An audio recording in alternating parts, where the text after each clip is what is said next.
YB Wilfred, come over here. Come here. Wilfred, Presiden APCO. Kita ada Presiden Keadilan, Sri Agung DAP, Presiden Amanah, Presiden APCO, Presiden Warisan, Presiden Pejuang. Kita sedang menunggu Presiden Muda. Makna lengkap parti-parti dari Blok Pembangkang. Okey. Sebelah sini tolong jaga sikit, SOP sikit aja ya. Tolong jaga sikit lagi. Baik. Untuk maklumat rakan-rakan media, menyutup peraturan mesyuarat penggal persidangan yang baru tiap kali Parlimen meluluskan satu usul mengarahkan Ketua Polis Negara untuk memastikan ahli Parlimen tidak dihalang daripada memasuki Parlimen. Itu kedudukannya sekarang. Tapi yang berlaku adalah pagi ini bila kita cuba masuk ke dalam Parlimen, kita tahu Parlimen persidangan tangguh, tapi kompaun Parlimen adalah tempat kerja ahli-ahli Parlimen. Kedudukannya. Jadi kita akan cuba sampai ke tempat kerja kita. Menjelaskan kedudukan yang berlaku pagi ini, pertama saya nak mengesahkan kehadiran yang pertama Presiden APCO YB Wilfred Mandius. YB Wilfred, can you please? Juga sahabat saya Presiden Muda, silakan Sadiq depan. Presiden Pejuang Datuk Seri Mukhris, ahli Parlimen Jerlon. Presiden Warisan Datuk Seri Panglima Syafi'i Afdal Sempurna. Presiden Amanah Tuan Haji Muhammad Sabu Kota Raja. Setiausaha Agung DAP Saudara Lim Kit Siang, ahli Parlimen Bagan. Lim Guan Eng, minta maaf, ya, menunjukkan lebih akrab dengan Kit Siang berbanding Guan Eng. Lebih bahaya. Saudara Lim Guan Eng, ahli Parlimen Bagan Saudara Agung DAP, dan Ketua Pembangkang ahli Parlimen Port Dickson Saudara Anwar. Perjalanan ringkas ini, kita tak akan ambil masa lama di sini. Setiap Presiden akan memberikan sedikit kata aluan sebelum ketua-ketua parti akan bergerak masuk ke Parlimen. Saya persilakan Saudara Wilfred untuk mulakan dulu. Silakan. Terima kasih Yang Berhormat Polim Bandar Baru. Jadi apa yang telah dinyatakan oleh Yang Berhormat, apa yang telah disebut oleh Yang Berhormat sebentar tadi, bahawa apa yang dinyatakan oleh Ketua Pengarah Jabatan Kesihatan itu persetujuan daripada pihak membangkang memang tidak betul. Dan kalau tidak betul, kenapa persidangan Parlimen telah diteruskan lebih awal? Selepas itu, apa yang telah berlaku pada hari Khamis itu, tiba-tiba kita telah diminta untuk membuat tes RTK. Sedangkan pada 23 hari bulan kita pun telah membuat tes PCR dan kita semua negatif. Ya. Dan telah disebut ada tambahan kes positif, tetapi tidak disebut siapa orang ini. Adakah ini kaki tangan Parlimen atau kaki tangan kementerian? Tidak disebut.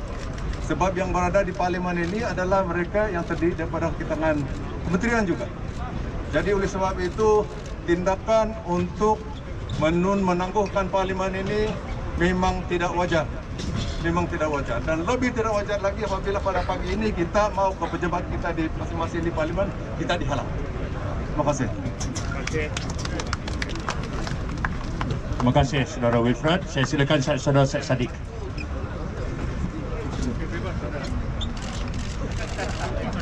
What is clear, this is by far the most corrupt and morally bankrupt government in Malaysia's history. Mereka kata anak muda tidak boleh berhimpun atau tunjuk perasaan di dataran. Perlu gunakan saluran demokrasi yang betul. Tetapi apabila ahli Parlimen, wakil rakyat yang dipilih oleh rakyat, ingin menyuarakan keluh kesah rakyat dengan betul di Parlimen, Parlimen pun mereka tutup.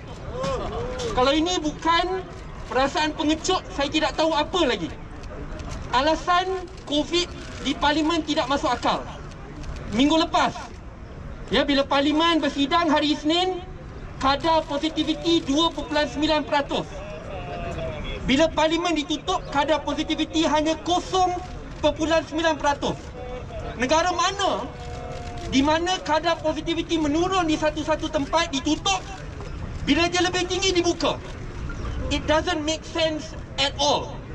Tapi sambil mereka tutup Parlimen, institusi demokrasi suara rakyat, ahli-ahli Parlimen yang menyokong kerajaan semalam lewat malam boleh bermesyuarat, ya, premis kerajaan Angkatan Tentera untuk sign ST, untuk berikan sokongan kepada Perdana Menteri.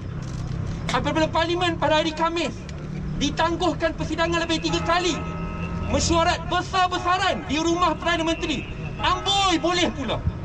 Tetapi di Dewan Rakyat, tempat di mana rakyat perlu bersidang, ahli Parlimen yang mewakili suara rakyat bersidang, ditutup.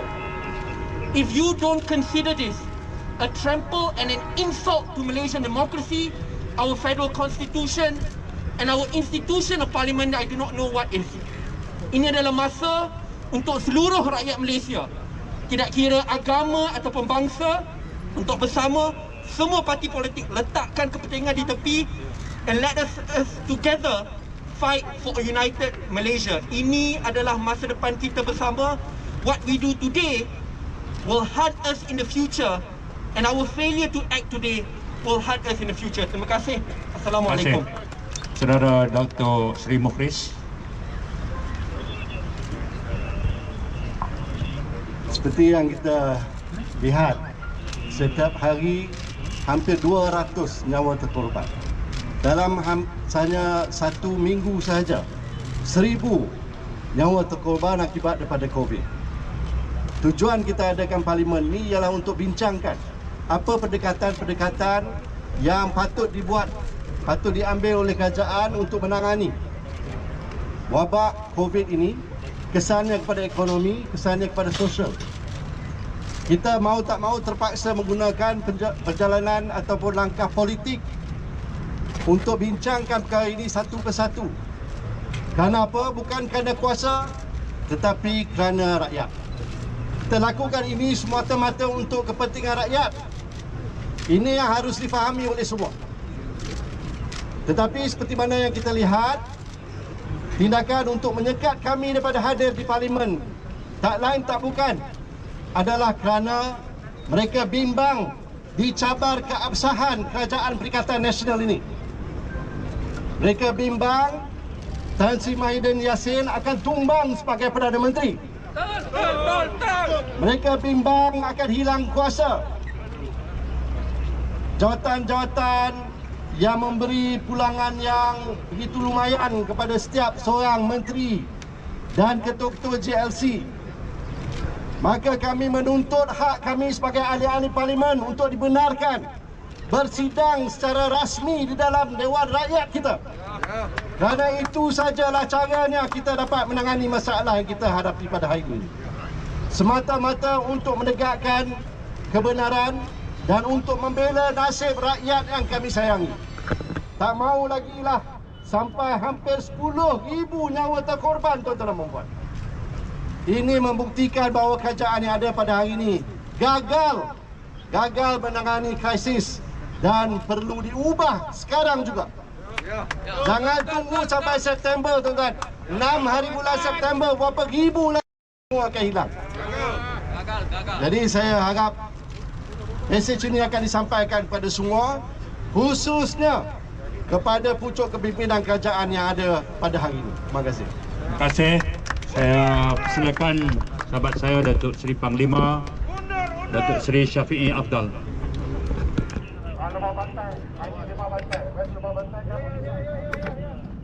Assalamualaikum warahmatullahi taala wabarakatuh. Salam sejahtera. Hari ini sebenarnya is a black day. Bukan hari ini, bahkan minggu yang lalu. Dari segi perundangan negara kita. Apa sebab saya katakan black day dari segi perundangan? Kalau perundangan di sebuah negara tidak berfungsi, no way government can function. That is clear. Tuanku sudah bertitah nyatakan persidangan parlimen harus berlangsung seperti sedia biasa. Speaker dah janji bahawa persidangan jawab soalan-soalan yang kita bangkitkan akan dijawab hari Isnin. Tapi malangnya hari Isnin persidangan dibatalkan. Batal pasal apa? Pasal COVID. Pasal didapati ahli parlimen terjangkit.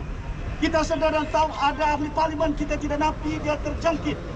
Yang terjangkit ahli parlimen tidak hadir sejak kita adakan persidangan. Presiden UMNO, Dr. Harta, mereka tidak hadir dalam persidangan. Kalau ada pegawai-pegawai parlimen yang dijangkiti oleh COVID, tak payah hadir. Legally, they are not bound to be there in parliament. Kita ahli parlimen, legally, we have the right to be in parliament. We cannot be stopped and refrain from entering parliament to discuss. Pertama, decree against Agung punya. Ini dah pun jelas. Keduanya, undang-undang negara kita tidak berfungsi seperti apa yang termaktub dalam perlembagaan. Ketiganya, kenapa tidak ada undi? Rang undang-undang darurat, rang undang-undang ordinance need to be passed in parliament. Baru saja rang undang-undang baru, emergency di Sarawak, ditangguhkan pilihan raya bulan 8, persidangan bila diadakan. It need to be not only led out but discussed and approved in parliament. Apa yang kita bangkitkan, perundangan dan hak kita selaku penggubal undang-undang di negara ini. Separation of power mesti ada. Eksekutif tidak boleh melampaui parlimen. Parlimen yang menggubal undang-undang di negara ini. Eksekutif melaksanakan undang-undang. They are the one who execute whatever law that we pass in parliament accordingly. Ini kena sedar kita tuanku kalau kita langgar. Terima kasih banyak. Terima kasih Datuk Syafiee. Kita juga mengalu-alukan wakil dari Parti Pembangkang PSB, Saudara Baru Bian. Terima kasih Saudara Prodinia. Saya berdiri di depan kita semua pada pagi ini bersama-sama bersolidariti dengan semua ahli pembangkang yang membangkangkan, membantahkan apa yang terjadi di parlimen. Hari ini sebenarnya kita sedia pergi balik ke parlimen. Tetapi ada notis yang mengatakan setelah ditangguhkan. Dan kita beranggapan bahawa ini adalah tidak legitimate dengan sebab-sebab kena COVID-19. Dan bagi kita ingin memberi satu solidariti bersama-sama dengan rakyat. Dan ini jelas sekali kerana perlembagaan pun dilanggar, titah agung pun dilanggar. Ini jelas bagi kita semua. Rakyat Sarawak, Sabah dan Semenanjung, kita semua bersatu dalam hal ini. Dan hari ini adalah satu titik sejarah yang begitu pahit. It's a very dark history in our history, a dark point in our history. I never envisaged that this will happen to Malaysia. Malangnya, but it is really something so bitter for us to swallow.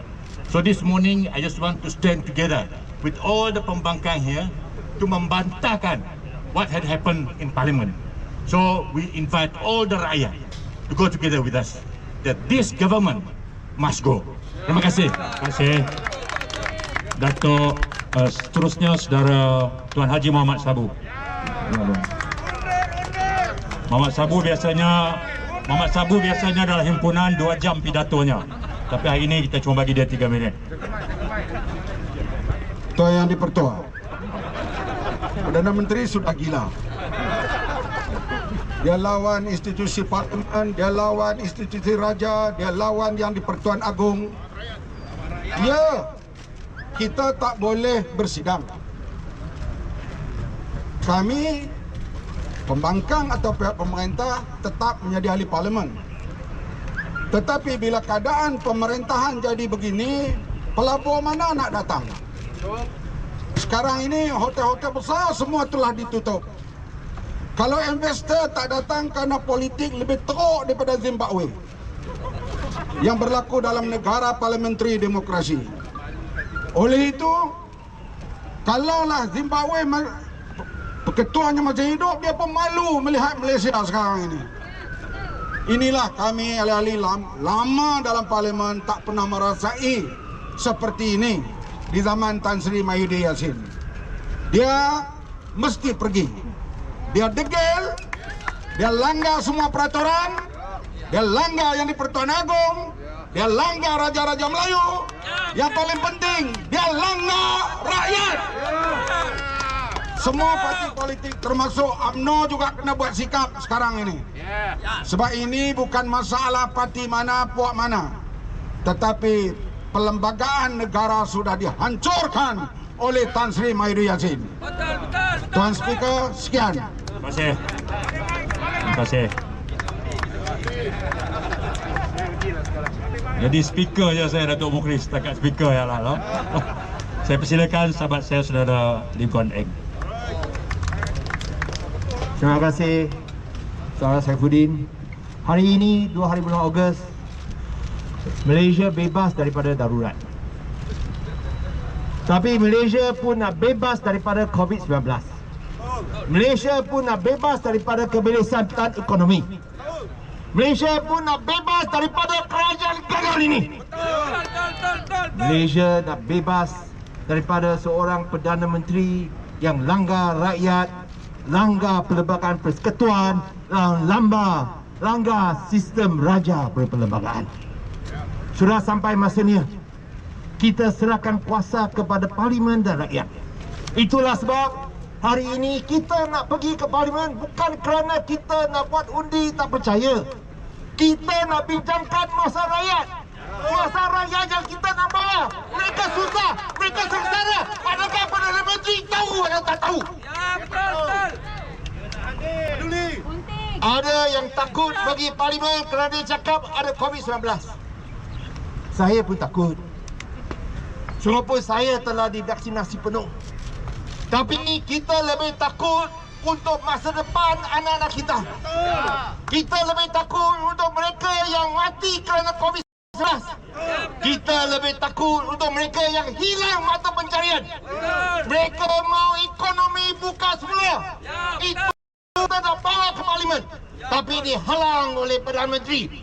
Ini kita tak boleh terima. Rakyat akan bangkit. Ahli parlimen akan suarakan mereka. Kita akan tuntut kerana nak tutup parlimen. Muhyiddin, unduhlah sekarang. Unduh Muhyiddin. Hidup rakyat. Daulat tuanku. Daulat tuanku. Terima kasih.